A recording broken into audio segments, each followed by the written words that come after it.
Right there, that building right there. Oh, yeah. Right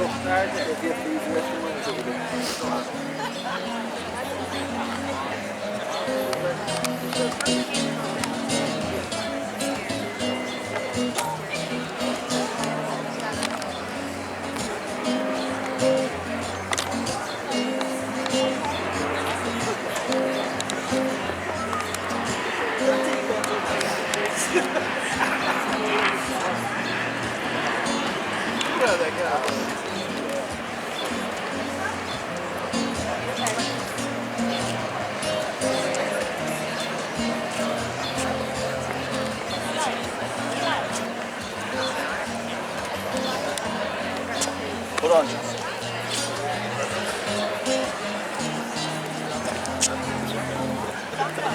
Does it?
So what's going on with you and your license? He's like, hey, Herman, look at Herman. He's like, I don't know nothing yet, I know.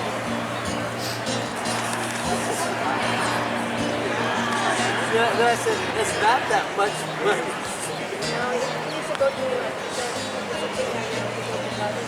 Yeah. That's like 100, 400. That's for the DMV to test it.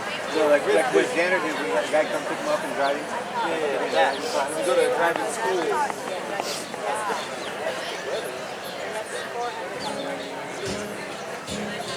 So now since you have 13,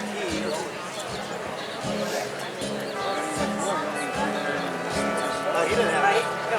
And he's big back in the city. and then you need $1,200. To work. Summertime, it's all right. Not actually open for me. You always do trouble. You make but you know what? It's like lifting. You'll be lifting and moving and twisting and turning. Remember, he saw it and said, hey, we're going to do something.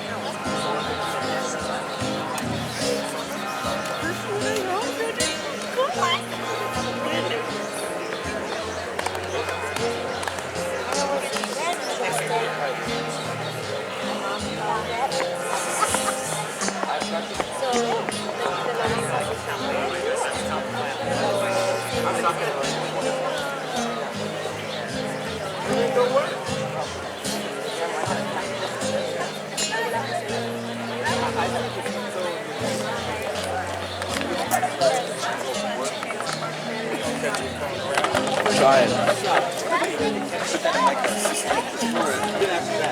Mustang. Ford Mustang.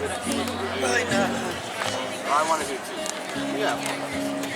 It's a rev with some modules, so I can rev higher. Yeah, Take the lens cap off.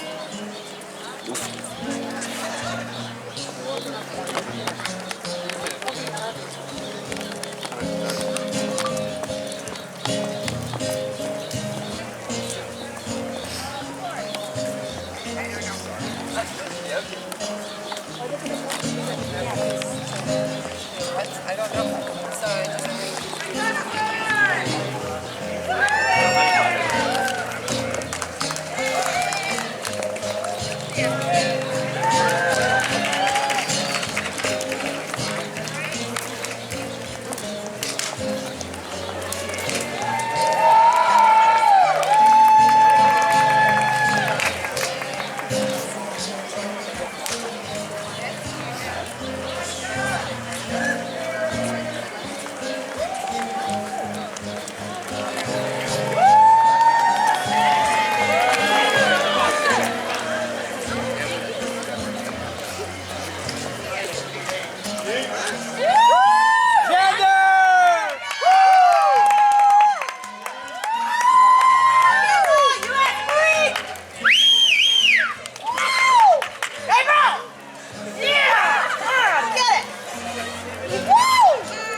Oh,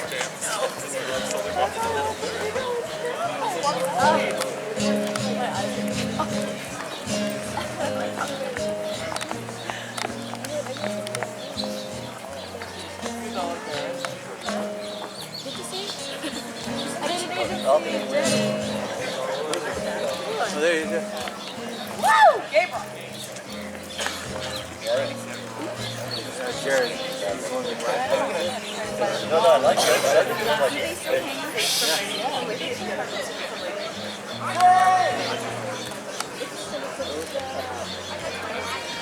Woo! Gabriel! Woo! You should have used Diaz. He doesn't have that in his name. I know we've been gone soon. Should be the front, but...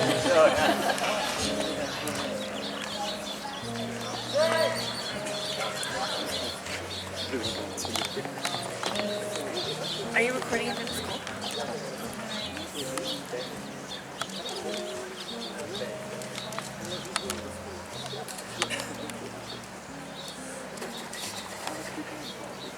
Yeah. Parents, families, teachers, staff, friends, and the board of directors, I present to you the first graduating class of the School for Entrepreneurship and Technology, the class of 2017.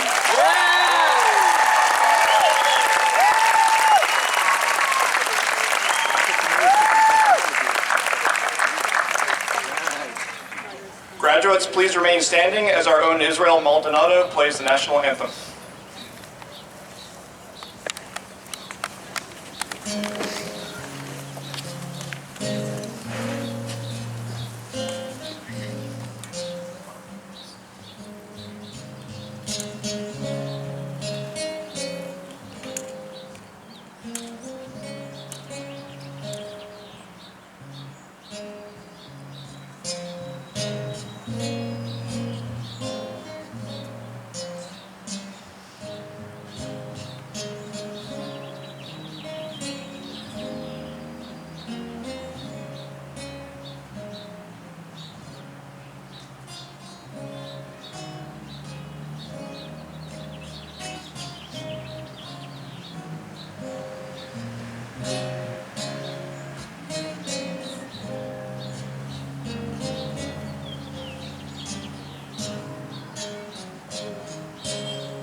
Thank you, Israel. You may all be seated.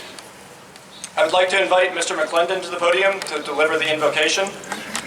Graduates, let's give a hand to our assistant principal, Mr. McClendon.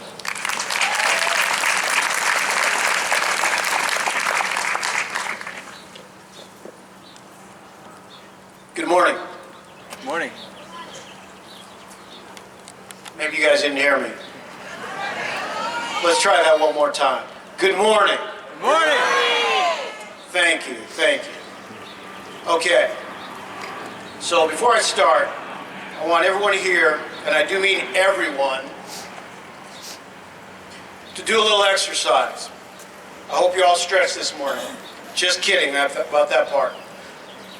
What we're going to do is we're going to count out loud from 5 back to 1, together, backwards. When we get to 1, everyone is going to stand up quickly and shout, "I've got this." Got it? I've got this. Thank you. Whoever said that. Feel a lot of love over there. You have it. Okay. Ready? Here we go. We're doing this together. 5, 4, 3, 2, 1. Thank you. Thank you. And you're welcome. You want to thank me for that a little later, and I'll tell you why. Let's take a moment to define the word invocation. An invocation is an action invoking something or someone for assistance as an authority. With that definition in mind, I am invoking you, class of 2017, as the authority for yourself and your future. You're now responsible for guiding yourself into the brightest future you can imagine. Pretty scary, huh? Well, it may not be as scary as you believe. What you need is courage. Courage each and every day. As I began to write this speech, I realized that when I look back at the outcomes of courage, there were many moments that seemed insignificant, which were in fact catalysts for those outcomes. The more I thought of everyday courage, I was reminded of the story of Rosa Parks, the catalyst of the American Civil Rights Movement. Let me give you an abbreviated version of her story. In December 1955, Mrs. Parks politely refused to give up her seat on the bus for a white passenger. Her refusal to do so was her moment of courage. This moment teaches us all that it's not the big moves that change everything, it's the smallest ones in our everyday lives. Mrs. Park did not plan to refuse to give up her seat that night. She had always attempted to blend in, not wanting to make any waves. She was seated in the correct seat, the ones reserved for colored people. But the bus was filled. She was told to stand up to accommodate the white passengers. Other colored passengers very reluctantly replied with the demand to relinquish their seats, but Mrs. Parks refused. Later in a radio interview, the question was posed to her, what in the world ever made you to decide to be the person, after all these years of segregation and Jim Crow, what made you at that particular moment decide you were going to keep your seat? She simply replied, I felt that I was not being treated right and that I had a right to retain the seat that I had taken on that bus. But why now? She did not plan to do this. The interviewer asked her if it just sort of happened. She agreed and said, yes, it just sort of happened. Rosa Parks did not hesitate or think it through. It happened so fast, she just listened to her instincts telling her I was not being treated right. She pushed herself to follow those instincts, and it probably took less than 5 seconds. Remember that 5 seconds we just did a little earlier? Like Mrs. Parks, which probably hasn't occurred to each of you, is what great things you might be capable of achieving at school, at work, and in your lifetime. Her example shows us that we're all more than capable of finding the courage to act out of character in a good way. When the moment matters. In that singular moment on the bus, she was pushed by something extremely powerful, herself. That's exactly what courage is. It's a push. The sort of push we give ourselves when we get up and go first, when we speak up, when we raise our hand, or whatever feels scary or difficult. Courage takes many forms. Courage, in fact, may be what you needed to get out of bed this morning. You guys know who I'm talking to.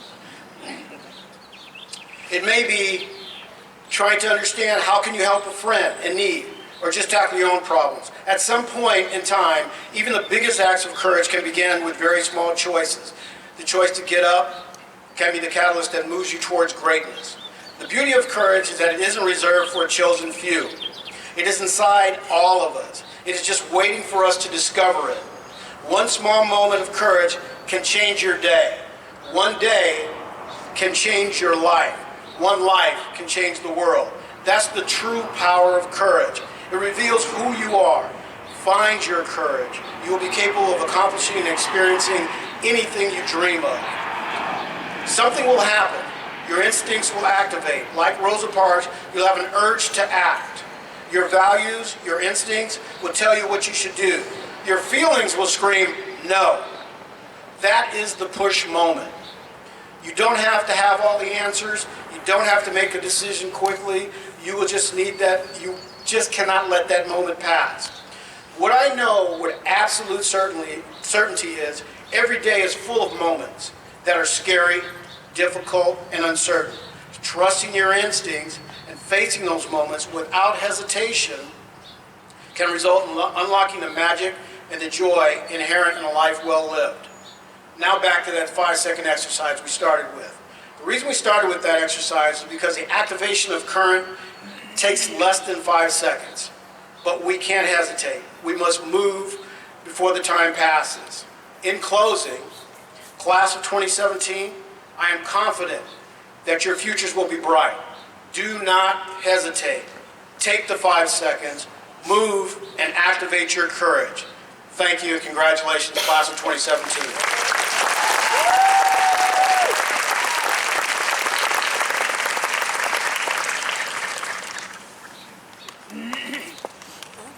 Thank you, Mr. McClendon.